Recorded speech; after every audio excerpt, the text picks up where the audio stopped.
Hey, it's Tuesday, November 17th, and you're on Litvak Leadership Live with my special guest, the one, the only, the original LinkedIn diva. At least that's what she was when I first met her years ago, Lori Ruff. How are you, Lori? I am doing fantastic. I'm jiggling my camera around a little bit, um, but I'm doing really well. I Last time I saw you, I was touring with Mike O'Neill. I met you touring with Mike O'Neill as part of the LinkedIn Rockstars, and Yeah. then in 2014, I went and took a gig like I thought I would never be the one. And honestly, at the same time, I was handed an offer to be CEO um, of a of a major company or You were. be chief branding officer of the Association of Latino Professionals for America, who were in the middle of or at the beginning stages of a major brand and reorganization and a complete turnaround and a chance to work with Charlie Garcia, a man I truly respect, a man, the kind of man you think doesn't exist anymore. Oh, wow. Um, Graduated top of his class at the Air Force Academy. I mean, valedictorian, top of your class, number one. Worked with every president since he graduated. Has worked on some landmark cases like Michigan, University of Michigan on segregation issues. Worked with the Department of Education for the state of Florida. Um, just has done some amazing things, and also really cares about people. And I Sure. met him because of being the LinkedIn diva and writing about the top 10 women on LinkedIn and how it took 159 people to find the top 10 women on LinkedIn. And then I kept writing about it because it was great that I was LinkedIn diva and that I was the ninth most connected woman on LinkedIn, but nobody knew. Nobody knew. Now, how is So, that possible? How is that possible? Nobody knew. well, because nobody was going to just go, Mike was right. It's great to claim the title LinkedIn Diva, but can you back it up? Right. And Hmm. my partner, my co-author for LinkedIn, the 5 minute drill for executive networking success, which has finally been published, Right. Joe, um, Joe Joe Frankie. Frankie, Yeah, he was he, on he last week. Oh, fantastic! See, I'm always late to the party now. But he said if you don't put it on your LinkedIn profile, you've never done it. If you That's right. don't tell people about it, you can't claim it. You can't prove it. They don't know about it if you don't tell them. So by being the ninth most connected woman, that's fantastic. But nobody knew because we hadn't told them yet. So somebody had to tell them, and it was up to us to do it. So I didn't want to just spout off, "Hey, I'm the ninth most connected woman on LinkedIn." That sounds egotistical, and I'm not by nature egotistical. And even back then, in the day before social media was social media, Right. when they were still trying to figure out what to call it, you could Right. not just spout out about your exploits. You had to espouse other people. So I decided to write about the top 10 women on LinkedIn and how did it take 159 people to find 10 women? What were men doing differently that women were finding difficult to do why were our networking styles so much different? And and it was about why and how we were networking and how much more open men were and how we were taught to do things. And so 6 months later, I wrote it again, and I was the sixth most connected woman, Oh, come on now. but Yeah. but it only took 104 people to find the top 10 women. We were making headway, and then 6.5 months later, I checked again, and I was the third most connected woman on LinkedIn. It took less than 90 people to find us, and I was never going to be more than top three because Stacy, Stacy Zapar made it organically. She was a recruiter with Intuit. I forgot who the number 2 woman was, but we were all at 30,000 connections. I also made it to 30,000 connections faster than anybody else. But once you make it to 30,000 connections, LinkedIn doesn't allow you to go further. And Stacy wasn't going to lose 30, drop to below 30,000 connections. She was going to stay at number 1. So I hit my ceiling. And so Charlie reached out to me. He wanted to find out. Interestingly enough, the Huffington Post wanted to do an article about him being the most connected Latino on LinkedIn. But they didn't want to make it just about him being the most connected Latino on LinkedIn.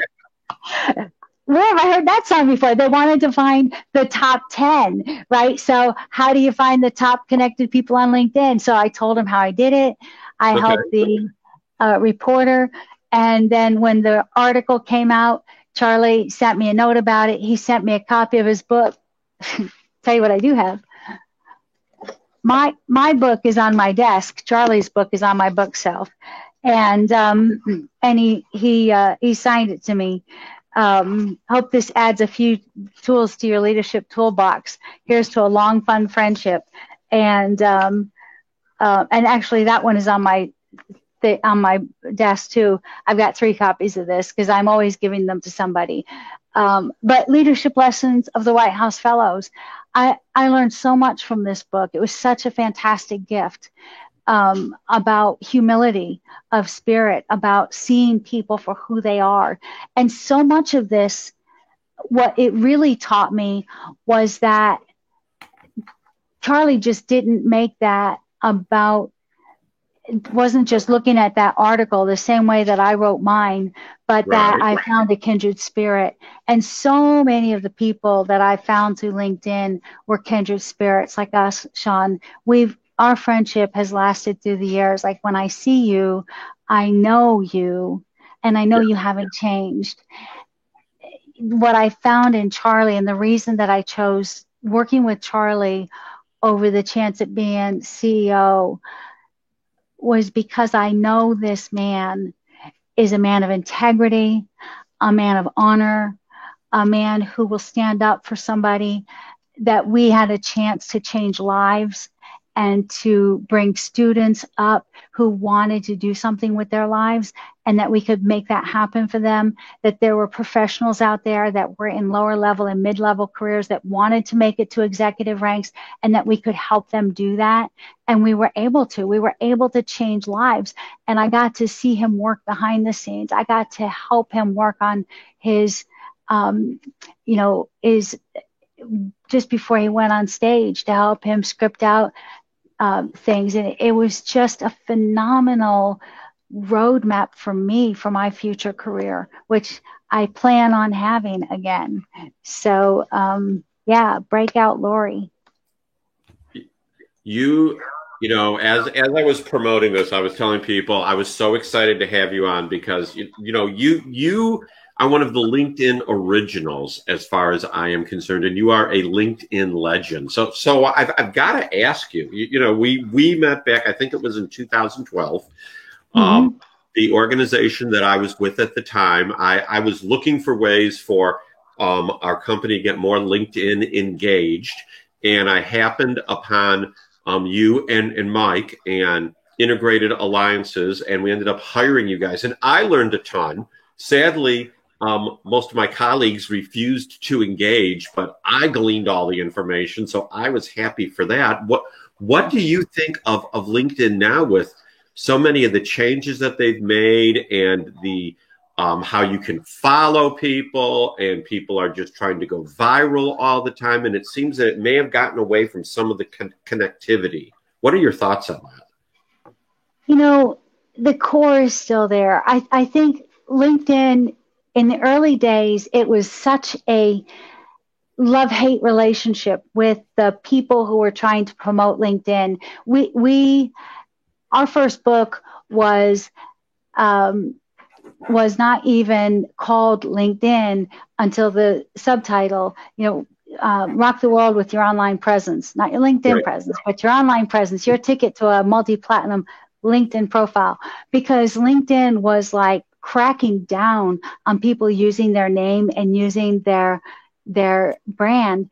And then we finally, when we started the radio show, we got permission to call it Rock the World with LinkedIn. Okay. But they really did a good job, and they still do try to do a very good job of cracking down on people who try and put keywords in their name field and try and make it look like a used car lot.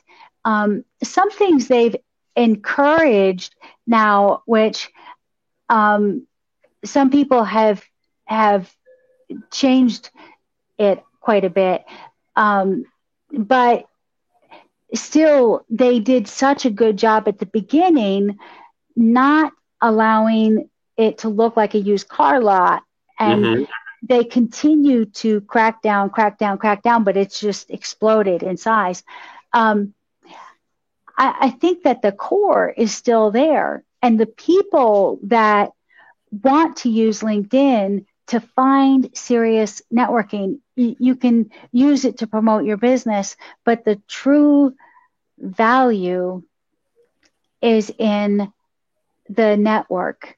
It's in the connection. Joe and I, it's really interesting because he won't connect with people.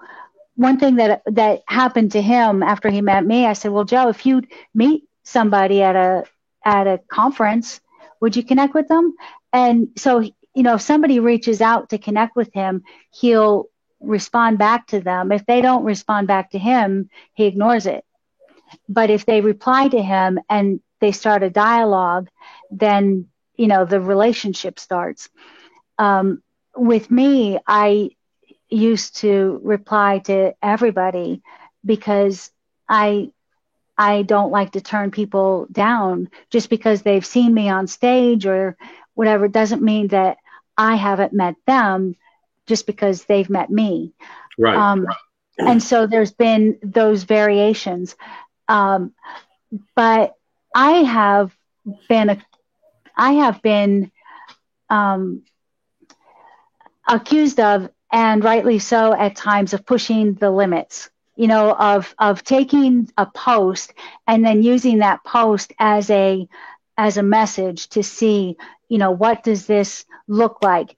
Lori, it looks like spam. Oh yeah. Now that I look at it a second time, I probably could have taken one of those links out of there. So, good call. Thank you for that. But I like to test it and push the limits. But then there are people. I'm saying this in a lot of roundabout ways because I want to say it in enough different ways that somebody who's doing something is going to say, "Oh yeah, that one's me. That one's me. That one's me. I shouldn't do that. I should go back to here." So, you've got the option of A, keep it really tight. I mean, even executives like Charlie go out and network and freely so. I mean, he's maxed out at 30,000 connections, the most connected Latino on LinkedIn, in the top 20 connections on LinkedIn. He's got more connections than I did, and so wherever you are on the spectrum, use it as you would in real life. Absolutely. Right. Absolutely. And if you're not gonna go out in real life to a chamber event with people that in your community and you go to church with on Sunday and you see in the grocery store, and you wouldn't go and do something stupid and foolish there, then don't go do something stupid and foolish on LinkedIn just because you think there's 30 million connections that you can have and all these people should buy from you. Don't do it, because the people that you go to church with and go shopping with are going to see you. Right. I promise you. Absolutely. Right? And you lose your reputation. So what do you think about the people that, that they don't necessarily connect with people, but they encourage people to be their followers on LinkedIn? Yeah, because I just want more followers. At first it was just, I want more connections. I want people to see me.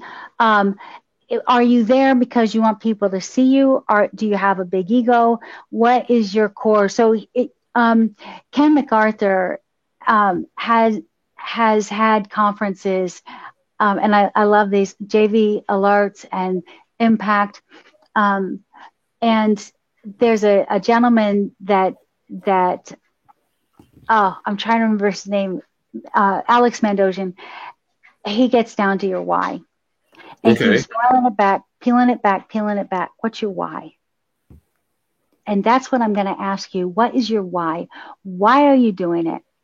Are you doing it because you want people to see you? Are you doing it? I mean, think long term.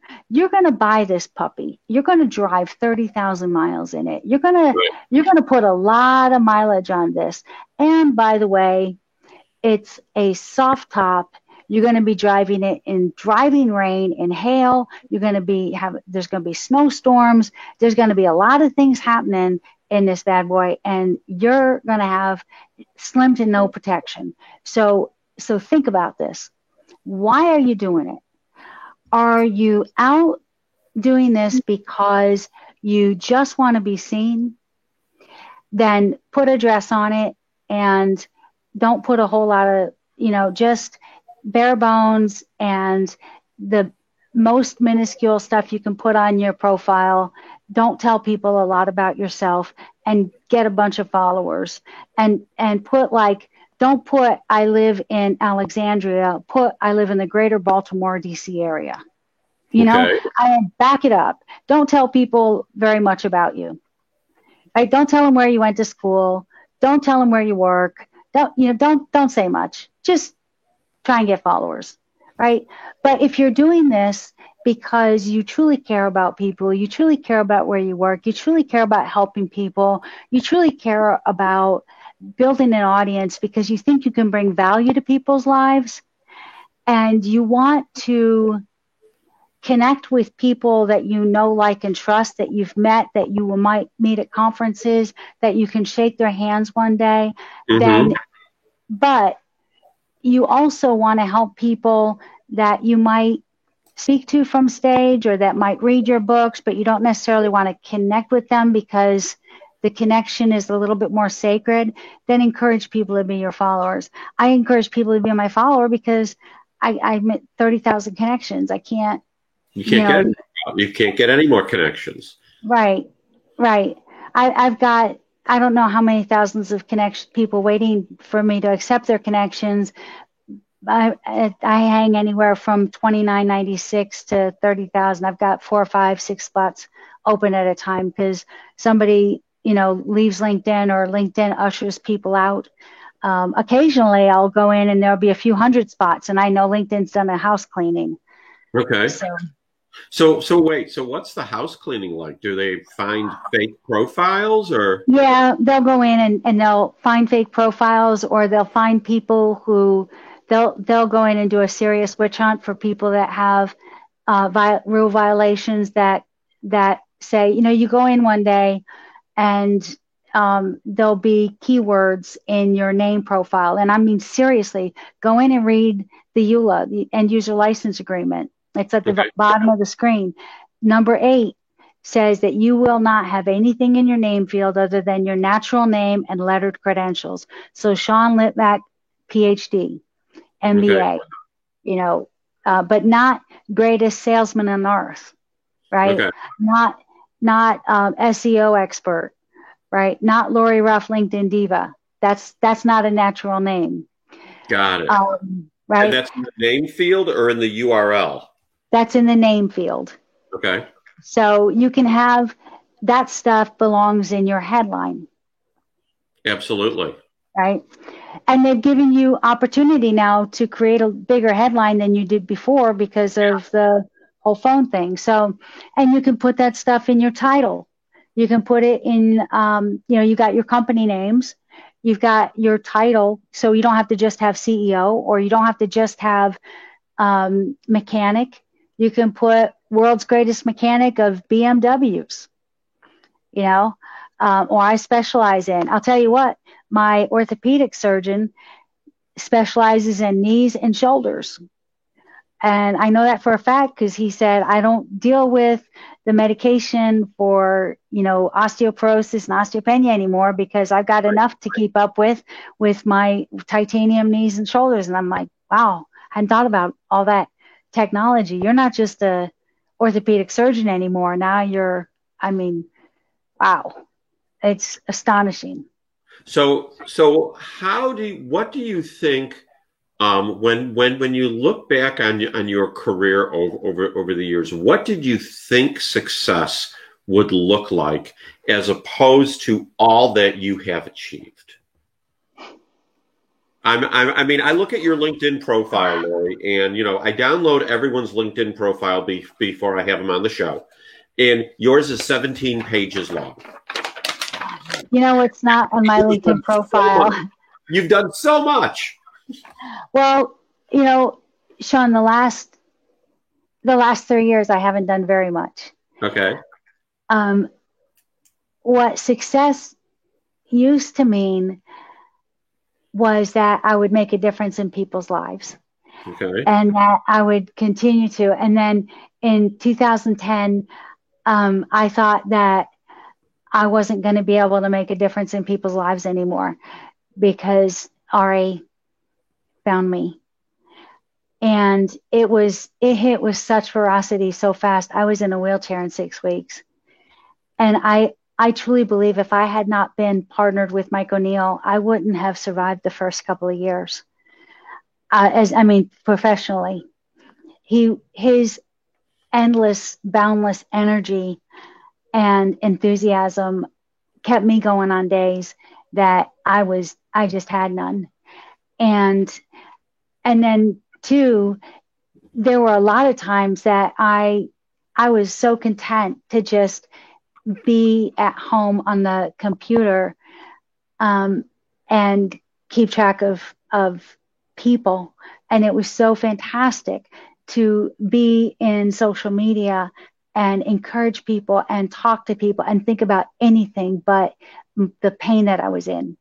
Okay. And that was fantastic. And so that success grew in spite of my circumstances, or maybe because of my circumstances.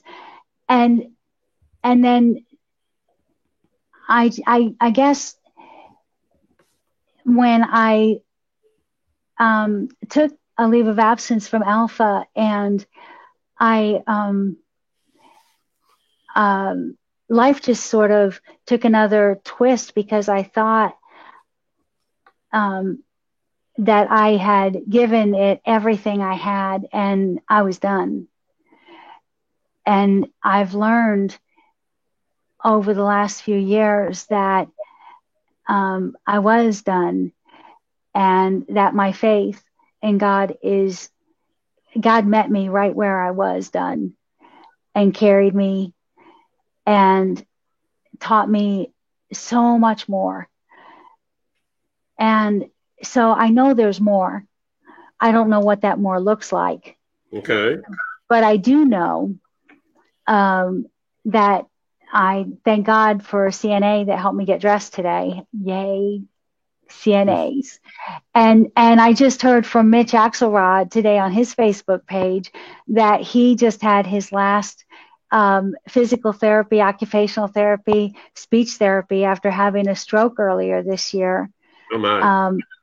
That he is confident he's going to type again and write again. And somebody told him Dragon Naturally Speaking, which I used a long time ago. I have trouble typing and writing and using my hands. So I think that success really doesn't look like what we expect it to look like. Success really is like life, a journey, traveling the waters of life. And sometimes those waters are troubled, and sometimes they're beautiful and serene.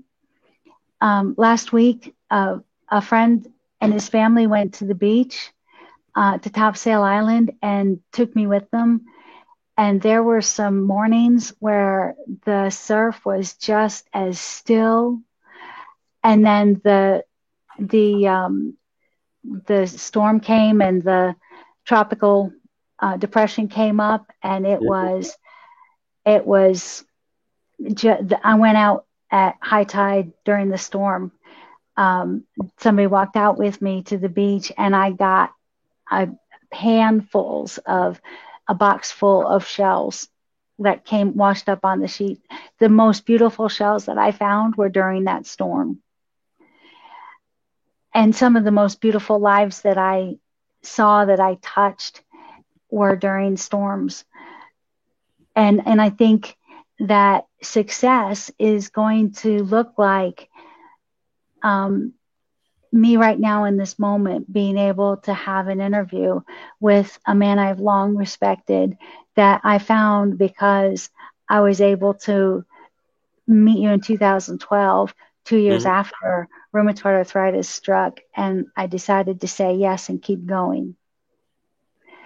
And success is going to look 2 years from now like, no matter whether I'm able to keep working, officially working, or just working on another book, or just encouraging people, or just doing whatever it is that I have to offer the world. Success is going to be me continuing that journey and continuing to do whatever God gives me grace to do. And the lack of success is going to be any day that I get up that I just say, I can't do anything. There's got to be something I can do any given day that can make a difference in the world, even if it's preparing to meet the world the next day. Indeed. So Lori, you've gotten kind of philosophical over the years. I did, but do you know what? And I sent you because I didn't send you a picture of me. I said you get those on Facebook, but I sent you a big stop, because here is it. The book that Joe and I wrote together is the 5-minute drill, LinkedIn, the 5-minute drill for executive networking success.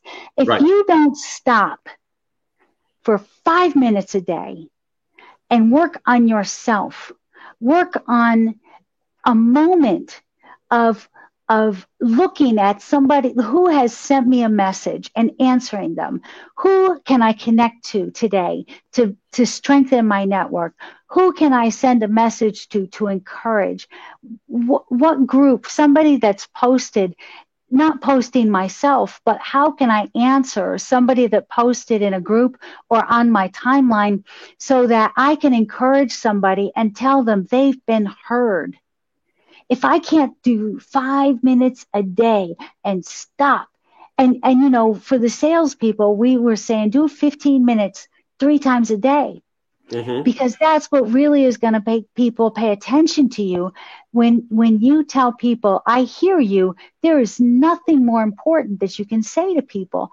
But if you can do that 5 minutes a day for yourself, stop 5 minutes once a day. Whether it's first thing in the morning, whether it's just before you go home, whether it's before you leave for lunch. Before I leave for lunch, let me just do this on LinkedIn. I'm going to go connect with one person. I'm going to go read 3 posts real quick. You can scan it and pretty much tell what they're talking about and say something meaningful. Reply, not with just a, hey, high five, or, but say something meaningful to that person and let them know they've been heard. You will build your network. You will solidify connections. You will maintain relationships or start new ones. And you will create a community of people that cares what you have to say and what you want to share, so that when it comes time for you to share something or to say something, they'll be listening. Absolutely. You could not have said it better. So shockingly, we have gone 29 and a half minutes already. And we're a 30-minute show. So, you're doing good. So here in the final few minutes, tell us, what do you want people to take away from this conversation? What do you want them to say afterwards that, boy, this is what Lori said that stuck with me? You've said so much already that's going to stick with people. but what do you really want to have stick with people? If you can make a difference, if you can make an impact, I'm going to borrow Ken MacArthur's thing here. If you can make an impact in one person's life a day, you've never had a bad day. And if you can stop for 5 minutes a day to massage your network, to make an impact on your network by taking that 5 minutes on LinkedIn, you will create a strong network that will work for you as much as you've worked for it. And please go to 5minutedrill.com and take a look at the book.